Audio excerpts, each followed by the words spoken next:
What's up? What's up? What's up, everybody? Good evening. Come on, get in here, get in here, get in here. It's your girl, your big sis, Ellie LL Vintage. Boy, do we have a show for you tonight. So I hope you got your popcorn, your snacks, your tea, your coffee, whatever you need. Sit on the couch or in front of the computer or even link to the TV because your sis is in here with her big brother, none other than Mr. Steve Young. So stage left, right? I need you to go to IG. Go friend, follow at 609 stage left. That's at 609 stage left. Then hop over to your app store and not purchase, but download Top Class Radio. That's Android, iOS, Spotify, Google, you name it, it's there. Google it, okay? Top Class Radio. If you feel the need to call in tonight, 609 418 9816. Again, 609 418 9816. We are live and direct. And tonight, we're going to talk to the people. We're going to talk to the people. We talking activism, voting. We talking about why your vote is important a week before Election Day. Get out there. That's if you missed early voting. So, how about right now we introduce you to Steve Young. Hey. Peace and blessings, sister. Come It's a on pleasure now. to be here. Oh, I'm excited. Like, listen, y'all don't know. I've been waiting for this moment. Well, you be careful what you ask for, I- sister. you know- You're going to get it right here, right now. I've been waiting for this moment. Number one, because when I see my brother out in the field, and when I say the field, I'm talking boots on the ground. I'm talking activism and digging in for the community and being at the school board meetings and being wherever the community needs you, because that's just the kind of man that you are. Not only that, but you know the need for structure, power, and a voice that's not afraid, unapologetically unafraid to talk to the people and to go out there and get results. So when we talk about activism and when we talk about all of the things that we I don't want to say we just delve into. I think sometimes we inherit them. It's in our blood somewhere. We just don't know where all the time. But I want to let my brother introduce himself to you. You all know him. I know him. Some of you know him. But I'm going to introduce him right now. Tell the people who you are. I'm just your brother. Hey, That's why they call me Brother Steve. come on. Officially known as Brother Steve Young, and it's a pleasure to be here again. I know my worth and my talent. Absolutely. And everybody has a talent, Absolutely. a God-given gift. Come on now. And that's all you have to do is use it. That's it. And you know the devil is going to be there to try to approach you, but he's just going to make you sharper and better because you make it through those trials. Yes, yes. So we've seen you on TV. We've seen you National Action Network. We've seen you Million Man. Yes. I'm talking DC. I'm talking busloads of people. And one of the things that has always intrigued me about you, your tenacity, your endurance, your endeavor, is that no matter what the naysayers say, we've seen you political. We've seen you in-house in Atlantic City, Camden. I'm talking everywhere you need to be, that there's a calling for you. But one of the things that intrigues me about what you do is that you know they're going to bite, but you bite back. You growl back. And I've seen where we've been out, because see, y'all don't know the activist. I'm on the grounds Yes, now. you are very And much. but one of the things that intrigues me is that even when there's a subtle fear in the atmosphere, tell us about that. Tell us how you triumph through that, even when you see the police, you see the FBI, you see the big dogs are out. And I'm not talking just like, guns and holsters. I'm talking about in hand. Like, for instance, when we were in the city and the pagans were out with their guns absolutely. drawn, and July the 4th, 2020. About yes, George Floyd and systemic racism. They out there with machine guns and shotguns and sharpshooters at women and children and just black people. And then on January the 6th, they didn't even have a shop shootout No. in the Capitol with a bunch of white people at. Wow. But they were so afraid Yeah. of us because there was no fear of the pagan game. It was no fear of them saying that we was going to be arrested. Yeah. We see, our life, we've been chained for a long time. Come on. And I mean chains on the brain. And if you don't let those chains go, you will always be in fear. Absolutely. So that's part of what makes it fearless. Right. We want God-fearing people. We don't want people to just say, when it's comfortable. We got too many people in the comfort zone. Right. And I know what Dr. Martin Luther King and others went through because, you know, a lot of people don't want to walk them footsteps. No. You no. know, you can't fit the shoes. I can't even fit the shoes. But the footsteps, they was blooded and stained from the shootings and the blood of all the people that was lost. Just to have a right to be a part of this Constitution, Yes. Yes. which we are not part of it at all. Uh, But to have the right to vote was a very challenging thing, as well as when it comes to the economics. Absolutely. Being treated equally. And as a human being, and that's one thing I love about Malcolm X. Malcolm X went to the United Nations Yes. and basically spoke about freedom and a human right where everybody can actually be equal Yeah. and be shared Come on with the now. strength. So, you know, the fear, nah. No. You know, I've seen so many bullets with my name on it. You know, Listen. and I know there's still some more to go. Right. But when it's time, one thing nobody knows, their time. You don't Yeah. know what time you're going to be born, and you don't know what time you're living here. So that time between, you might as well live it for the best That's right. of being submitting it to the will That's of the right. God that you believe in. Absolutely. And when we're talking about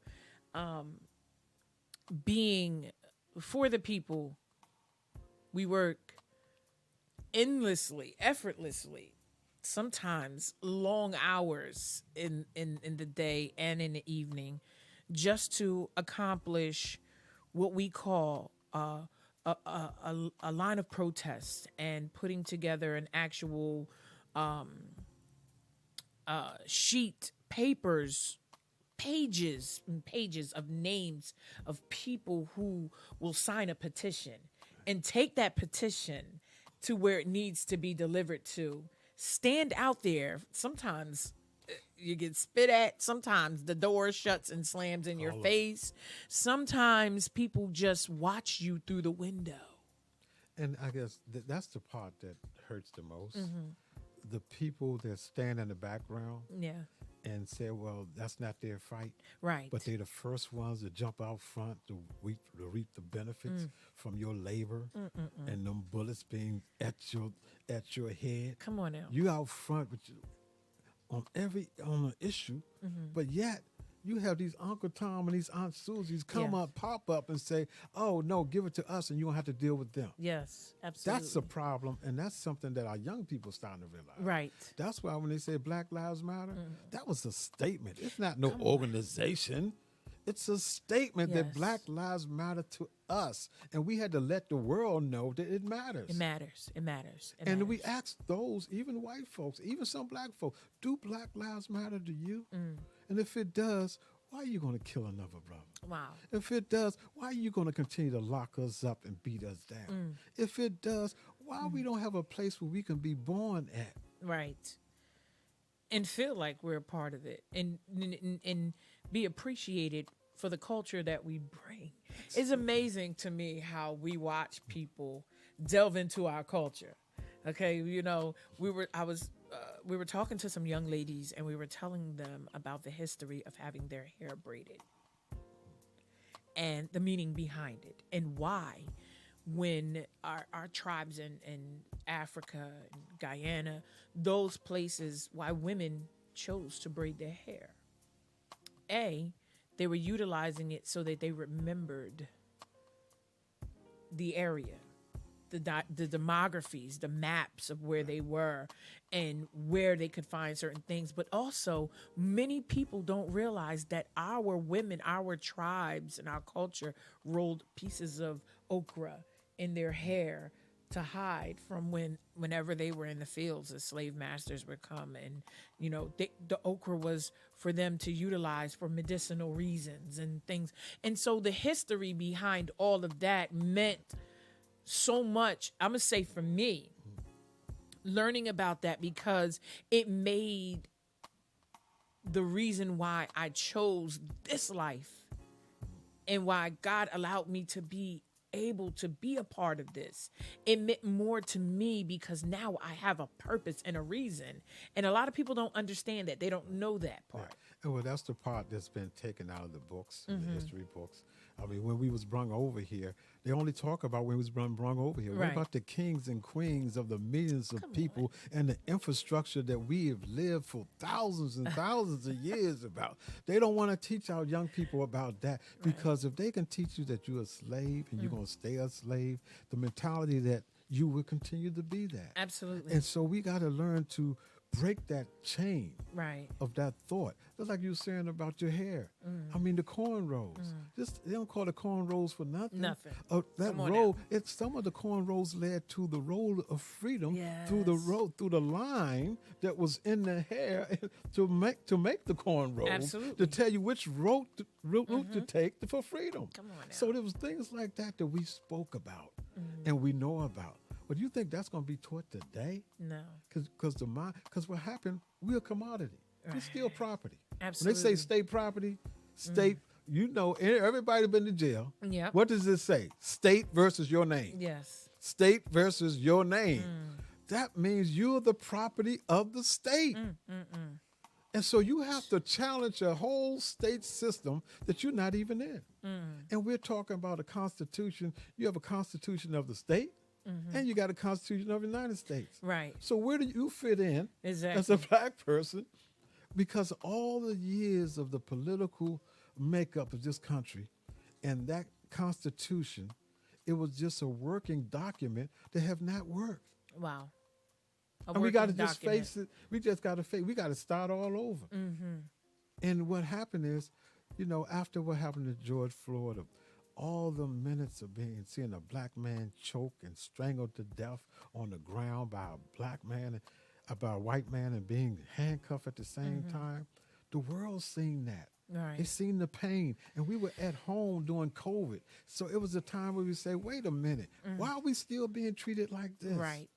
In a pandemic. And the pandemic at that.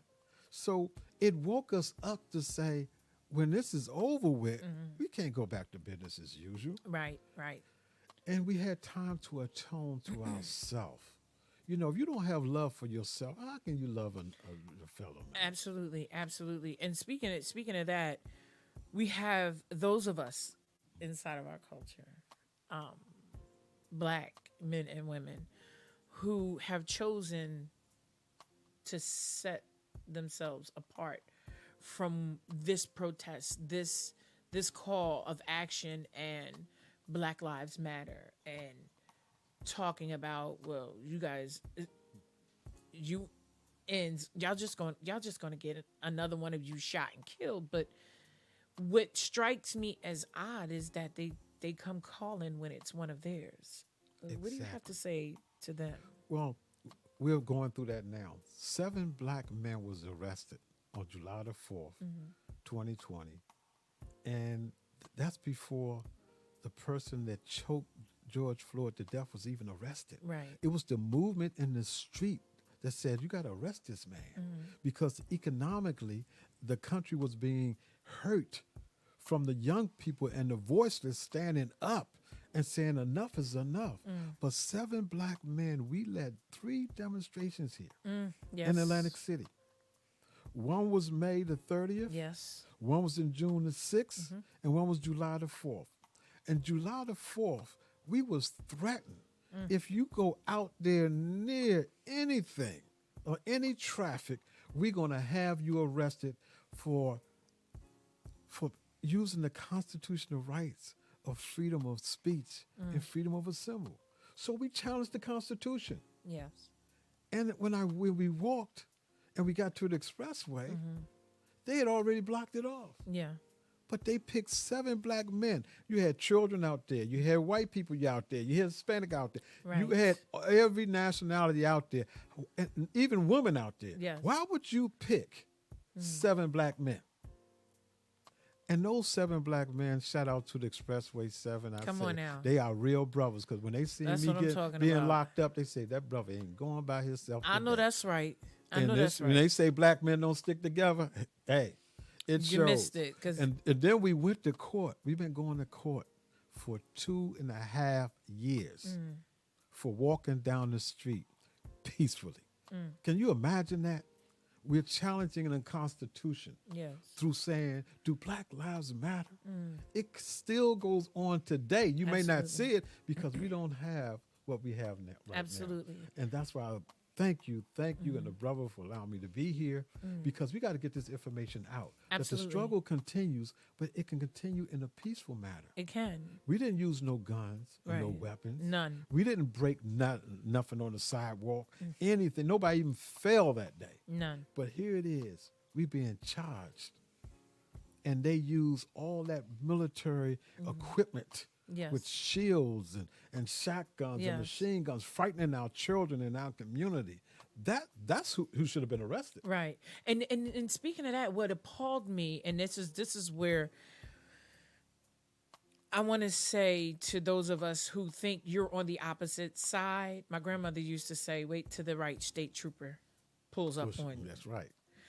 Because they stood there and laughed and mocked us and jeered and rode around in the vehicle, Yes, they did. smiling and laughing, and knew exactly what their agenda was while we were out there speaking life into the community that already felt as though it was shut down. No one's listening to them. No one's helping them. I watched for days some of our officers come out and shake down some of these young fellas on the street, and you won't even say good morning to them. You won't say hello. You won't say, are you okay? Is there something that you need? Are you in a position that, do you need work? None of that. But we assume to put everyone in the same pot, and we never go out and reach out to those of us that look like us. Exactly. And I'm not saying, here goes the saying, just because, excuse me, I'm in this seat or I'm here and I'm black and I'm this, I have to help everybody. No, to each his own. But you stand in a predominantly black community that is struggling. We have so much drug addiction. We have guns on the street, violence, rapes in our school system by teachers and educators. This going unheard Yes. of. And see, when you have protests, that's the voice of the unheard. Yes. And Dr. Martin Luther King, that's what he taught. The voices of the unheard being peacefully. Yes. But you got the voices of the unheard in other countries. It ain't too peaceful. No, it's not. They're saying, look, we've tried that. Talking about the rebels and we talking about the civilization, like there's a conflict of interest, and that's what grieves me the most. It's like, here we are, we're at the brink of breaking down all these barriers and still can't even cross over some of them now. It's like we're doing a recycling trifecta. We're going back, we're traveling back, and we're not making the changes valid where they need to be. But it's voting season. And that's where, media come in. Right. We don't have our own television stations. The last black person to try to do TV or radio, they put something on them and had them arrested. Everybody know what's going on with Kanye West. Yes. Because the fact of the matter is, he challenged the money, Yes. the people with the money. And the way he brung it out was too pure for the average people in those positions. Yes. So they said, well, we got to shut him down and make an example out of him. And how do you do that? See, one thing about me and some others, we ain't got nothing to lose because we stand grassrooted. I know that's right. You used to talk about rising up I know against that's me. right. You rising up against that brother in the street. Come when you on go now. to your corner store, you're going to have to deal with. Any time you that's see right. somebody black, you're going to think about what you did. Yes. So yes. that's the difference. And that's why I feel more secure in the ghetto and in the hood Come than on I now. do Come in on the now. suburbs or even being at the White House. Wow. Because I'm around my own people. I feel that I don't feel the tension. Yes. But when they come through the hood, they got to come with shotguns, come on now. a tank, Come on now. because the guilt of how they've treated us as a people. Right. Right. I think that's more than that's a mouthful there by itself. Just knowing that we're still a target, even in our own communities. I speak to a lot of teens. I work closely with a lot of teenagers, mentoring and working in the community. And one of the things one of our children said was that, one of our teenagers said was that, well, you know, Miss L, what's the difference if I carry a gun than the police officer who's carrying the gun, but he shoots at us because we're in the wrong place, or they assume that we're doing something wrong, or he draws his weapon because he feels like he should have the right to do it. And I looked at him like, and it's amazing to me to know that we have all of these superiors, again, these people that are in these places that look like this, but they're targeting our young men and they don't feel safe in their own community. And that's why we have a lot of guns on the street. If the police is not enforcing the law and they're doing it discriminatory, especially with our young people, Yeah. and at the same time they're not protecting you, Wow. you got self-preservation is the first law of nature. Even Absolutely. a dog protects a puppy. A cat now. protects a kitten. Yes. So our children saying we have to protect ourselves. So they go to weaponry, because how are they getting in the street? Why are they Right. not talking about the police always talking about we got 20 guns off the street? Well, how did they get there? Exactly. Let's get to the root of the problem. They don't want to tell And that why part. are our children saying they want to use a gun? Because they see guns used against them, their mother, their father. They see social media with all this weaponry. You can get a gun quicker than you can do a cell phone. Yes. Isn't that something? Or alone. It's definitely alone. Come on now. It amazes me, and I think one of the reasons why I do protect my own boys. Shout out to my 3 kings. I love y'all, and my queen. I love y'all. But one of the reasons why I consistently protect them, and I always give them the background of it. Think about it this way, because the protection, you don't know if they're just walking to the store, if someone's gonna, and that's a shame that fear or that mind state is there. But those conversations have to be on the table now, because we don't know if you walk out this door whether you're coming home. We're praying your safety, but we really just don't know. And that's what I'm saying. Atlantic Avenue, Atlantic City, perfect example. In daylight, people getting shot down Yes. in the head. Young people, they catch them later, but there's no prevention. Now, if you can't clean up a 1-block area, and you got all this police force, you got the transportation authority with guns and police, you got the sheriff officer with guns, Yes. you got the police department with guns, you got the college and university with guns, you got some of the casinos with guns, you got the DEA, FBI, Yes. you name it, with guns in one community. And you got our young people with guns too. Wow. So who's safe? Nobody. And I tell the young people, where's your faith and your belief? Wow. Now, if you believe in Islam, you believe in Allah, your protector, why you need a gun? Right. You believe in Jesus, Right. Why you need where's to- the faith? Come on Why you now. need a gun? Where's the faith? Even with the Jewish community, with the Torah, the Bible, and the Quran, what they had in common with Moses, Muhammad, and Moses, they walked the street Yes. without a weapon. Without a weapon. So where's the fear that our faith base is saying Wow. they can't go out there? Wow. Our politicians got to walk around, ride around 24 hours, the mayor of Atlantic City, 24 hours with a police officer, and ain't nobody else protected. My mama. How is that justified? Right.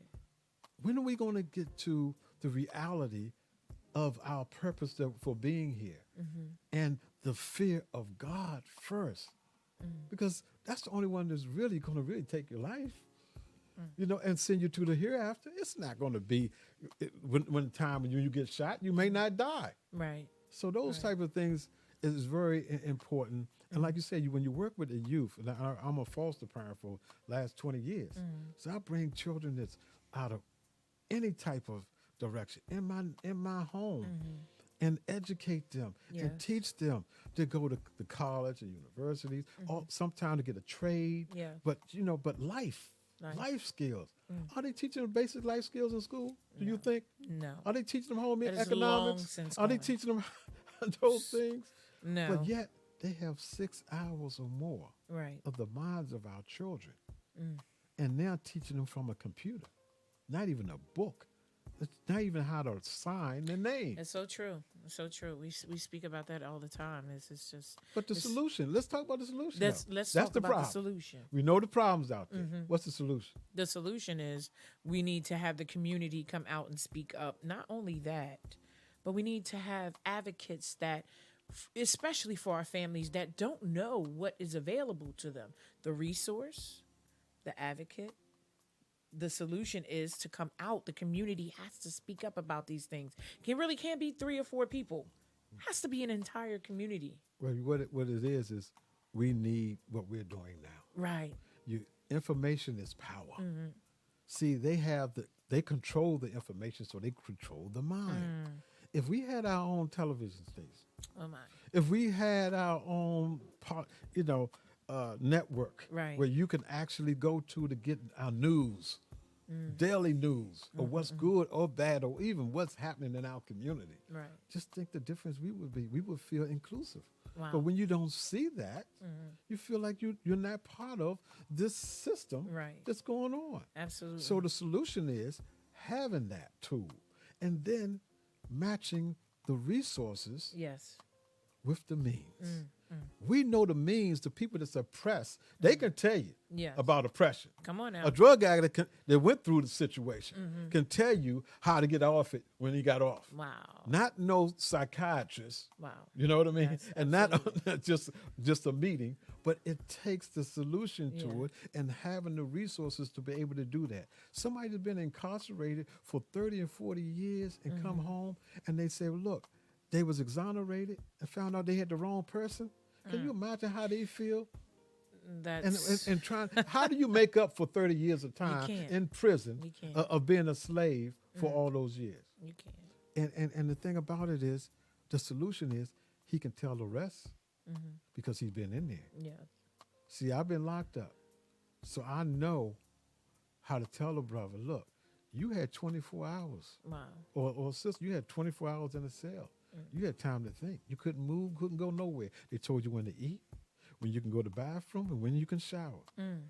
But when you come home, Yeah. you got all this time, and you don't spend 1 hour a week to yourself. Just think how Just much think. power we would have Right. if we would even talk to each other Wow. and talk to yourself and look in the mirror and tell yourself how much you love yourself. Hey, come on now. 1 hour. You're worth it. You deserve this. If you can do it locked up, you got Yeah. your freedom. See What's now? the problem? Come on now. So the solution is get to that. Yes. Get to know yourself. Love yourself so you can show some peace through the world. That's the solution. Come on now. So you heard it here on Stage Left, IG at 609 Stage Left. The radio station is Top Class Radio. This is your girl, your big sis, LELL Vintage. And this is my big brother, Steve Young. Before we get out of here, and this is going to be quick, I saw a interview with Trump, Donald Trump, 45. And he said, I'm not afraid of anyone else. I'm afraid of what knowledge will be and what knowledge Black people, I'm not afraid that they'll get here and get here. I'm afraid of the knowledge that they gain and where they'll take it. I said, wow, he's afraid You know where for us to inherit and to know that knowledge and to gain that perspective. and you know where he got that from? Atlantic City, Mm. right there on Virginia Avenue, 31 North Virginia Avenue, with a bunch of Hispanic and black people. Mm. And I led a demonstration when he wanted to widen the road to go to his Taj Mahal casino. Come on now. And we said no. And they was about eminent domain, using government and everything, saying we're going to take it. Yeah. And we said, no, you're not this building. So we blocked off the street with trash cans. Come on. They sent SWAT team. See? They sent the fire department. They sent police department. I'm talking to them, negotiating. First time in my life, I've been through this. I have Yeah. never been through this. Wow. I'm on the phone negotiating with the police department. You got any weapons in there? Wow. We're going to have to come in there if you do. And I'm like, if we had weapons in here, you think I'm going to tell you so you can burn us down like you did Move? This was year after Move. Wow. Now, this was in July of 1986. So Donald Trump can tell you something because we beat him. See, that's the story not being told. Now you see why we need our own history. Right. The building is still standing 20 years later or more. Donald Trump got out of here, bankrupt 4 times, and had to give up the Taj Mahal. But we stood our ground. Let's not forget the community that lost all of their jobs and income. All that. But it shows you about challenging and what he said. Yes. He knew that we're to the level now. Once we can beat the millionaire and the politicians and the powers that be with nothing but the strength and the faith of the God you believe in, that's power. So when a white man see that, like the president of the United States, then he says he would be able to say those type of comments because he experienced it firsthand. And we taught him that. So when you say the art of the deal, we didn't have no deal, but we had the art, which was that building and the lives that was, the men, women, and children that was in there. And we stood fast. So when it comes to Donald Trump, and we tell anybody, the biggest 800-pound gorilla you can think of, you could fight him with not even a slingshot. Wow. And you can win, just having the faith. Come on now. So as we get out of here, we want to carry you out just like this. Black votes matter. This election day, I want to see you, and you at every poll and show up. Just don't show up. Show up, show out, and put your vote into place because now is the time to do it. This is a very important election. And I just want to say one other thing about the vote. Please tell them. You know, we had a divide right now, Democrats, Republicans. In this country, that's the way you have to vote. Right. But the people, for the first time in Atlantic City, I want to applaud them because they said independently, we want to be able to select our own candidate. Yes. And they put together a referendum and a petition that we put together with over 2,000 signatures to put it on the ballot. See, that's how you do it. That's right. Power. That's right. And that's strength. The government be supposed to be for the people, by the people. Yes. So you can change any law. Everybody is listening. Even your government. With a petition to put it on the ballot, it is called a referendum. Yes. And you can vote. And November the 8th, we're saying everybody vote yes. Yes. So the entire country and everybody else to know that your vote counts. But after that election day, this is the most important part. It's your responsibility as that single voter to hold somebody accountable. Absolutely. And how do you do that? You come to the meetings. Yes. You speak up for the voices. Yes. And you educate yourself and how to engage in a peaceful way, especially when it comes to education with our youth on school boards and so forth. So I just wanted to leave with that. Yes. After you vote, Come on now. come responsible. But you got to listen to this podcast. You got to keep in touch with you, sister. Keep coming. Keep coming out. We appreciate our audience. We appreciate every one of you. And we thank you for tuning in week after week because this is important and we don't want you to miss one crevice of what's going on. So educate yourselves. Get out there, go vote. But then after you vote, make sure you come to the meetings. Make sure you get your voice heard. And make sure you educate your minds and your children so that in the future, it'll be more of us that have the right mind and sense and sensibility to teach and train our communities in those seats. This is your girl. I love y'all. LEL Vintage, Top Class Radio, stage left, and Steve Young. Peace and blessings. We're out of here. See ya. Thank you.